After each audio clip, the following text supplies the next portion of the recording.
even as far back as the early, well, immediately following the Crusades, even then, debates about who owned the wind were in. Something happened to this computer.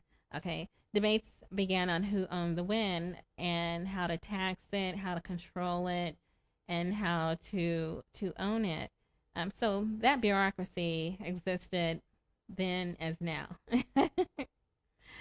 But wind power flourished even into the New World. So even beyond Europe, where it gained quite a strong foothold in the Netherlands and in England and in Germany, it also began to flourish in the New World too. And particularly on the northeast coast, there were windmills there to pump water again and to kind of serve as landmarks for not quite as lighthouses, but they were also used for navigation too. But they, in the plains, the use of windmills really took off. They were used to pump water for livestock and then also for the railroads too.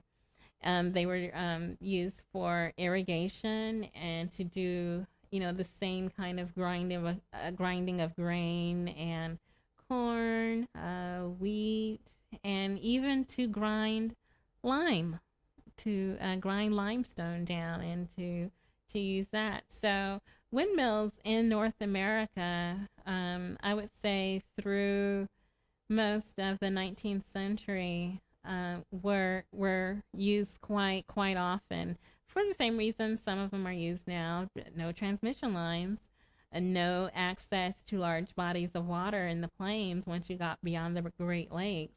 And so to tame the Wild West, to bring water out there, to grow herds of cattle, they needed to have windmills in order to make that happen.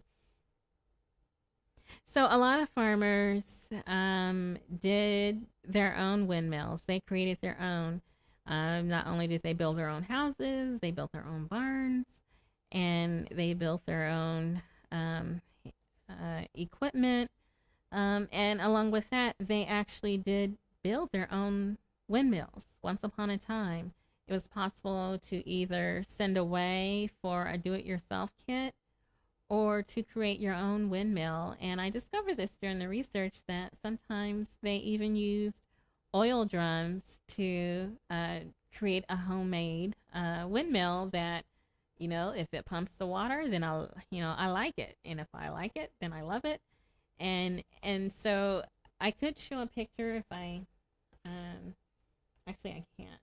I'm afraid of this camera a little bit. Maybe next week I'll have a picture ready to show of a windmill constructed from oil drums that had been sliced in half and then arranged horizontally to spin around this way rather than this way. They were the horizontal kind of windmill. They were, varying degrees of effectiveness, but, apparently as long as they worked, then they were definitely put to use. And I say that because there's something I'm going to talk about later about barriers to renewable energy access. And I'm going to discuss the possibility of what sustainable really means. Does it mean creating your own or waiting for someone to give you permission? But that'll be later in the program. But yeah, they reused farm machinery and farm supplies to create their own windmills out of necessity. But anyway, wind power eventually diminished in North America, and there were reasons for that, both economical and policy. Part of the reason is the rise of steam. Steam became a better option because of more knowledge about engineering and equipment and electrical work, and then the availability of coal and oil. And so steam began to replace wind energy, not only in terms of windmills, but then also in terms of sailing and ships and shipbuilding. So wind power began to lose its place in the market, although there for sentimental reasons or for other practical purposes.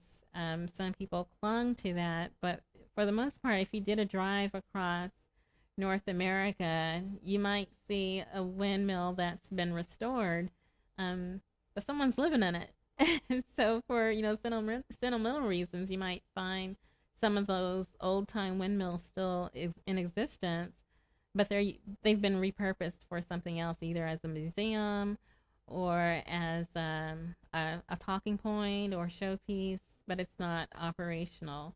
And basically, over time, if something gets neglected or, not repaired or replaced, it does fall into disservice. And so either due to fire or excessive storms or lightning, for whatever reasons, the windmills that we used to have fell into disuse.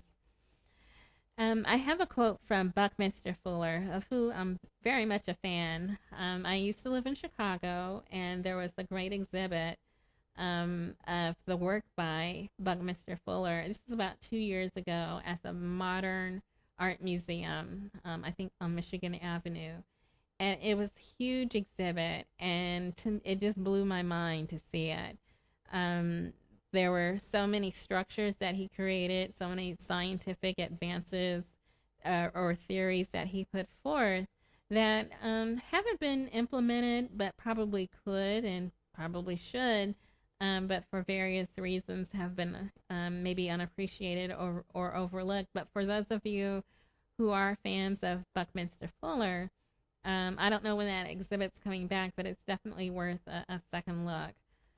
Anyway, Buckminster Fuller put forth that great corporations have not as yet ventured into the field of wind power because wind energy has not seemed to be monopolizable over pipe or wire. And he goes on to say that enterprise can be rewarded, however, in greater magnitude than ever before by producing and renting world-around wind harnessing apparatus, following the models of the computer, telephone, car rental, and hotel servicing industries. So according to Buckminster Fuller, there is a place for renewable energy in today's economy.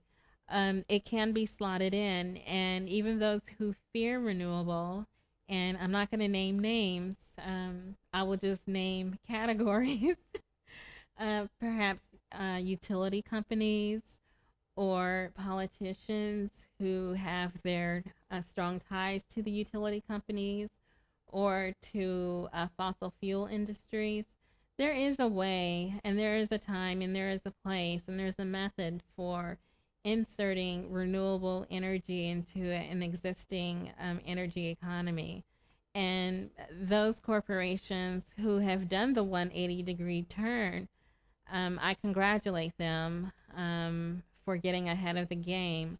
The public at large, those of us who may or may not be at the mercy of what gets decided at the policy level, there's an answer for us too, and I'll get to that soon. But anyway, this quote from Buckminster Fuller kind of described what happened with the decrease of interest in wind energy. However, there was a small increase of interest in wind power during the oil crisis in the late 1970s. We had Jimmy Carter as president right about then, and we were dealing with quite a lot of crisis and consternation and insecurity over our access to oil in the Mideast. And we were encouraged to explore and develop and then use alternative energy resources. And some initial interest was created with the allocation of research dollars towards renewable energy. However, then we had the oil boom and a change in administration, and so then a change in policy.